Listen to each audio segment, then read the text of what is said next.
Si Maha Salvador, sa isang kamakailang post sa kanyang social media account, ay nagpahiwatig ng kahandaan sa pagyakap, sa pinakamahirap na tungkulin sa kanyang buhay.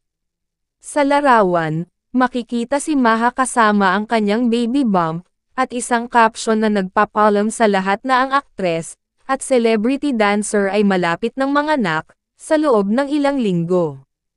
Sa larawan at sa kanyang caption, ipinahiwatig ni Maha na ang papel na sinasabi niya, ay ang pagiging isang ina.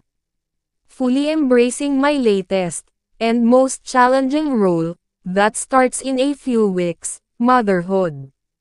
Sumulat si Maha sa kanyang post.